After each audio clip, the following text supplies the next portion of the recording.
우리가 자바스크립트 같은 걸로 프로그래밍을 짜면 처음부터 쭉 라인을 만들어냅니다. 뭐 선언을 변수값을 선언을 하고요. 뭐 객체를 만들어내고 그다음에 조건문으로 나누고 그 안에서 반복할 거는 루프문으로 만들어내서 쭉 프로그래밍을 짜죠. 근데 jQuery에서 우리가 AJAX 프로토콜을 사용하는 걸 한번 생각해 봅시다. AJAX 함수를 만들어내는데 함수 안에 뭐 우리가 프로그래밍 어떻게 하던가요? 그냥 AJAX라는 함수 안에 들어가는 그 옵션들에다가 값을 선언을 해주죠. 그리고 나서 가로를 닫고서 실행해주면은 그냥 실행이 됩니다. 그렇죠? 그러니까 특정하게 뭐 수행을 하라는 구문을 넣는 게 아니라 값을 그냥 선언을 하게 되면은 그 선언만으로 프로그래밍이 진행되는 방식. 그게 바로 여기서 말하는 선언형 프로그래밍 방식이라고 합니다. 실질적으로 우리가 사용하는 대부분의 언어들이 명령형으로 이루어져 있습니다. 그런데 하스켈이나 리스, 그리고 스킨 같이 함수형 프로그래밍 랭귀지의 많은 패러다임들이 바로 이 선언만으로서 프로그래밍이 돌아가게끔 만들어져 있어요. 네, 어려운 얘기입니다. 혹시 그냥 이해 안 가실 수도 있고요. 프로그래밍을 하시다 보면 어느 순간인가 아 이게 그거구나 하고 생각이 나실 때도 있을 겁니다. 그 다음에 메시지 전달형 프로그래밍과 호출형 프로그래밍, 이것도 두 가지가 굉장히 중요한 프로그래밍 패러다임입니다. 메시지 전달형 프로그래밍이라는 건 뭐냐면 가장 대표적인 예가 스몰토크라는 객체 지향 언어하고 오브젝티브 C가 메시지 전달형이 되겠습니다. 메소드를 호출할 때 특정 함수를 호출하는 게 아니라 함수에다가 메시지를 전달하는 개념으로 처리를 하는 거죠. 시스템 프로그래밍에서도 대부분 시그널을 줘서 처리를 하지 어떤 특정 기능을 수행을 하진 않죠. 혹시 시스템 프로그래밍 해보신 분들 계신가요? 시스템 프로그래밍을 하다 보면 특정 API에다가 뭔가를 직접 때려서 기능을 수행하는 게 아니라 특정 API가 동작할 수 있도록 대부분은 시그널을 보내줍니다. 그냥 신호를 보내주면 API가 그걸 대기하고 있다가 신호를 받아들고 특정 동작을 수행하는 식으로 많이 동작이 되죠. 그게 바로 메시지 전달형 프로그래밍 방식입니다. 이와 반대로 호출형 프로그래밍은 우리가 자바스크립트 C, C++에서 하듯이 함수를 직접 불러들여서 호출을 해주는 거. 그 방식이 바로 호출형 프로그래밍이 되는 거죠.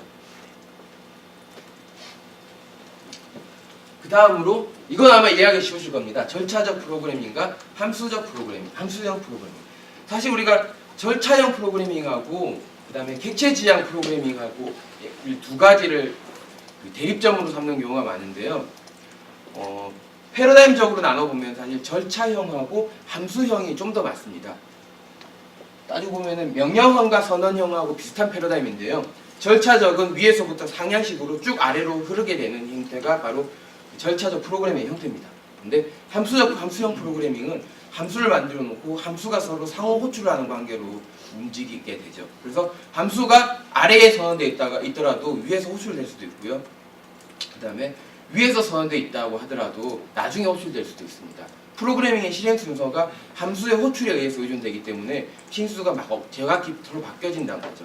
위에서부터 아래대로 순서대로 오르는 방식이 아니라는 겁니다. 바로 이게 핵심적인 두 가지 패러다임이죠. 마지막으로 나오는 게 절차 처리 프로그래밍과 이벤트 처리 프로그래밍입니다. 우리가 배치 프로그램을 만든다고 했을 때 보통은 프로그램을 시작하면은 처음부터 끝까지 쭉 돌고 나서 끝나죠. 근데 그래픽 기반 프로그래밍을 해보신 분들은 아마 아실 겁니다. 자바스크립트가 또 대표적인 예거고요. 아니면 윈도우 그 어플리케이션 개발을 해보셨거나 뭐 아니면은 맥에서 코코아 프레임워크 개발을 해보신 분들은 아실 겁니다. 이벤트 처리 프로그래밍 방식이에요. 실제로 하나를 만들어 놓고 이벤트 루프가 대기하고 있다가 특정 이벤트가 동작하면은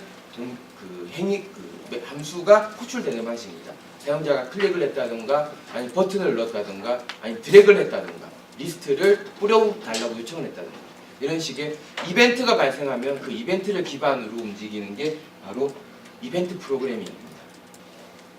앞에서 설명드린 다중 패러다임 언어들 중에서 몇 가지 패러다임들을 사용하는 언어들의 예를 한번 뽑아봤습니다. 우선 함수형 패러다임을 사용하고 객체 지향 패러다임을 사용하는 언어가 이렇게 나옵니다. 바로 커먼 리스프하고 세더라고 부르는 두 가지 언어가 대표적으로 함수형 패러다임이면서 객체 지향 패러다임을 사용하는 언어입니다. 다음으로 명령형 패러다임과 객체지향 패러다임을 사용하는 언어가 있는데요. PHP 그리고 시뮬러 이 두 가지가 대표적인 예로서 명령형이면서 객체지향입니다. 네, 여기서도 사실 논란의 여지가 있습니다. PHP가 완전 사실 객체지향이라고 할 수 있느냐? 뭐 객체지향이 되기에는 몇 가지에서 PHP를 해보신 분들이 객체지향을 만들면서 이슈를 느끼실 부분도 있을 겁니다. 근데 객체를 만들 수 있다는 점에서 객체지향 패러다임을 받아들인 언어라고 설명을 드린 거고, PHP가 완전한 객체지향 언어는 되지 못한다는 것도 함께 설명을 드리고 싶습니다. 그리고 병행형, 그러니까 멀티프로세싱이 되면서 함수형 패러다임을 가진 언어가 있는데요. 바로 얼랭입니다. 그리고 함수형이면서 명령형이면서 객체지향 패러다임을 가진 언어가 있는데 바로 이 언어가 J라는 언어, 그리고 펄, 그리고 우리가 지금부터 할 파이썬입니다. 해서 제가 드리고 싶은 말씀은 이겁니다. 파이썬은 함수형 언어의 패러다임을 가지고 있습니다. 그래서 파라미터를 전달할 때 함수를 파라미터로 전달하는 되게 특이한 행보를 보입니다. 우리가 C나 C++ 자바 같은 걸 해보셨으면은 상상하기 힘든 이상한 파라미터가 전달되는 경우도 있고요. 그 다음에 클로저라는 특정 기능이 동작하는 케이스도 있습니다. 그게 바로 함수형 패러다임을 받아들여서 그렇고요. 그 다음에 메시지 호출이 아닌 명령형 패러다임이 사용됩니다. 마지막으로 객체지향 언어입니다.